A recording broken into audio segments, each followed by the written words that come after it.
আইন শৃঙ্খলা পরিস্থিতি অবনতিতে জুয়েলারি প্রতিষ্ঠানে চুরি এবং বাসায় ডাকাতির ঘটনায় আতঙ্কে আছেন ব্যবসায়ীরা।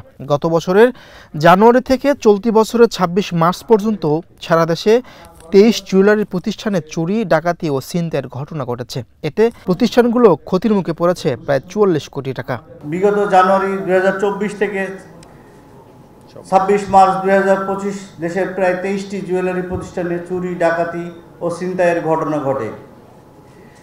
এর মধ্যে ঢাকা মহানগরীতে ১১টি, আশুলিয়া সাভারে ১টি, মুন্সিগঞ্জে ১টি, খুলনায় ৪টি, কুমিল্লায় ১টি, পটুয়াখালীতে ২টি, ময়মনসিংহে ১টি, সিলেটে ১টি ও হবিগঞ্জে ১টি প্রতিষ্ঠান চুরি ও ডাকাতি সংঘটিত হয়।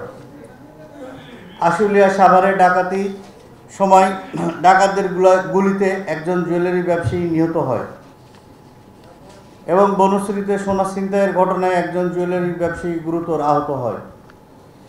বিগত এক বছরে এই চুরি, ডাকাতি ও ছিনতাইয়ের ঘটনায় দেশের ২৩টি জুয়েলারি প্রতিষ্ঠান প্রায় ৪৪ কোটি টাকার আর্থিক ক্ষতির সম্মুখীন হয়েছে।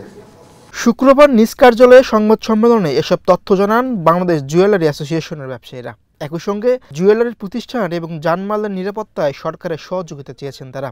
এছাড়াও জুয়েলারি প্রতিষ্ঠানে চুরি, ডাকাতি ও ছিনতাই হওয়া অলংকার উদ্ধার এবং অভিযুক্তদের বিচারের আওতায় এনে শাস্তির দাবি জানিয়েছেন তারা। জুয়েলারি ব্যবসায়ীরা চরম নিরাপত্তাহীনতায় দিনতিপাত করছে। এই জন্য জুয়েলারি প্রতিষ্ঠানগুলোতে সরকারের আলাদা দৃষ্টি দেওয়া প্রয়োজন। আইন শৃঙ্খলা রক্ষাকারী বাহিনীর সশস্ত্র প্রহরার পাশাপাশি রাজধানী সহ দেশের সকল জেলার জুয়েলারি মার্কেটে নিরাপত্তা ব্যবস্থা জোরদার করার দাবি জানাচ্ছি। এছাড়া জুয়েলারি প্রতিষ্ঠানে চুরি, ডাকাতি ও ছিনতাই হওয়া অলংকার উদ্ধার এবং অভিযুক্তদের বিচারের আওতায় এনে শাস্তি নিশ্চিত করার দাবি জানাচ্ছি। যান এবং মালের নিরাপত্তার স্বার্থে আমি মাননীয় প্রধান উপদেষ্টা এবং স্বরাষ্ট্র মন্ত্রণালয়ের দায়িত্ব উপদেষ্টা এবং মাননীয় প্রধান সেনা প্রধানের কাছে বিনয়ের সাথে অনুরোধ জানাচ্ছি, যাতে করে আমরা আমার দান মাল সহ আমাদের এই জুয়েলারি পরিবারের সকলে যাতে শান্তিপূর্ণভাবে বসবাস করতে পারে এবং নির্বিঘ্নে তারা বসবাস করতে পারে। চলতি মাসের ২৬ তারিখ বাজুসের সহসভাপতি এম এ হান্নান আজাদের বাসায় আইন শৃঙ্খলা রক্ষাকারী বাহিনীর পরিচয়ে ডাকাতির ঘটনা ঘটে। সংবাদ সম্মেলনে যে ঘটনা উল্লেখ করেন বাজুসের ভারপ্রাপ্ত সভাপতি গুলজার আহমেদ। তারা ওয়ান টপকে ভিতরে ঢুকে এবং তারা ড্রেস আপ করা ছিল, সরকারি প্রশাসনের ড্রেস পরা ছিল। প্রথমে হয়তো ওনারা ভাবছিলেন যে হয়তো ওনার বাসায় তল্লাশি হবে এবং তল্লাশির নাম ধরে তারা প্রায় ২৫-৩০ জন ঢুকে পরবর্তীতে বোঝা গেছে যে এটা একটা ডাকাতের চক্র।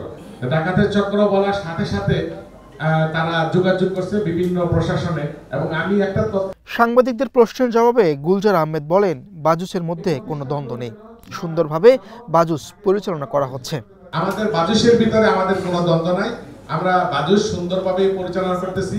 ইতিমধ্যে আপনারা দেখছেন যে আপনারা সবাই আগে আমাদের বসুন্ধরা মার্কেটেই আমাদের অফিসটা ছিল, সেটা আমাদের প্রেসিডেন্ট জনাব সায়েম সুবান আম্বি সাহেবের নেতৃত্বে ওই অফিসটা আমরা পরিচালনা করতাম।